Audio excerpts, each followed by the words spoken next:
Magandang araw mga kapatid na guro, at bago ko talakayin ilan sa ating mga kritisismo doon sa Expanded Career Progression under DepEd Order number 24 Series of 2025, gusto ko munang syempre appreciate yung ilan po sa mga features ito.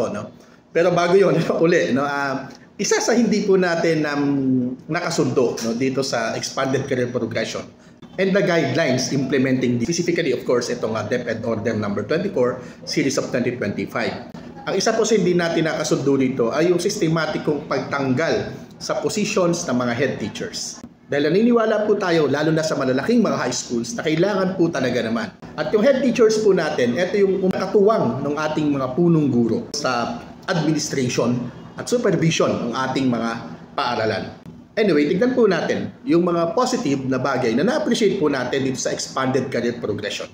Una, mawawala na yung gap between Teacher 3 and Master Teacher 1. Kasi magkakaroon na po tayo ng Teacher 4, 5, 6, and 7. Pangalawa, antimano, medyo alam mo na kung saan ka pupunta. Pagdating mo ng Master Teacher 1, halimbawa, gusto mong magpatuloy na magiging teacher ka, pwede mong abutin yung salary grade 22, which is yung sweldo ng Principal 4. Pangatlo, magkakaroon po ng mas malaking allocation ng positions ng Master Teachers. Dahil ang mangyayari po ngayon ay meron tayong isang master teacher in every 5 teachers po. Mas mainam nga kung lahat ng teacher ay pwede maging master teacher. Yun po yung isa nating pinupush. Pang-apat at panghuli, magkakaroon po ng allocation din ng principal position sa kada isang eskwelahan. Hindi po kagaya ngayon na napakarami pong schools na wala talaga tayong mga principal. Mga TIC or OIC yung nakatalaga sa ating mga paaralan. Kung meron pa akong nalimutan, mababalikan po natin yan. Sabi nga po natin, binabalansin natin yung ating pagtingin dito sa Expanded Career Progression. Magandang umaga mga kapatid na guro, mga kababayan. Huwag nyo nang batiin tong polo ko. 12 lang nagsabi na maganda polo ko. Pero sabi ko na lang sa kanila, my God, I hate drugs. Gusto ko lamang mag-comment doon sa kalalabas sa DepEd Order number 24 Series of 2025. Ito yung tungkol sa Expanded Career Progression. Pero bago po yan, gusto ko pong batiin yung mga kapatid po natin diyan sa Zambales. Lalong-lalo na yung mga teacher po sa Santo Tomas National High School, sa bayan ng Subic. Magandang umaga po sa inyong lahat. Magandang araw. Maraming salamat po sa suporta at pagtitiwala sa Teachers Dignity Coalition. Anticipated natin yung regulations under this DepEd Order number 24 Series of 2025. Kasi halos nabasa na rin naman natin ito doon sa DepEd Order number 20 Series of 2024 at DepEd Order number 19 Series of 2025 din. Ito'y consistent doon sa mga nauna na mga sinasabi sa mga public forum at mga pronouncements ng Department of Education. Alam nyo, kinalulungkot ko lamang po naman talaga dito. Ang gusto sana natin dito ay maging madali. Ang gusto sana natin dito ay maging accessible at maging patas ang ating paraan ng promotion ng ating mga guro. At matiyak natin yung sinasabi ng ating Pangulong Marcos na wala na magdiretiro na teacher 1. Sapagkat yun lang talaga ang gustong gawin itong Expanded Career Progression under Executive Order 174 noong panahon pa ni President Duterte.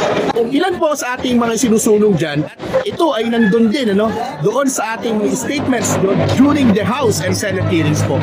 Ilan po sa ating mga sinusulong gawing madali. Halimbawa po, pagka umabot ng 5 taon ng teacher, abay promotion. Umabot ng promotion, basta nakuha niya yung satisfactory or very satisfactory, sige, na rating. Every 5 years.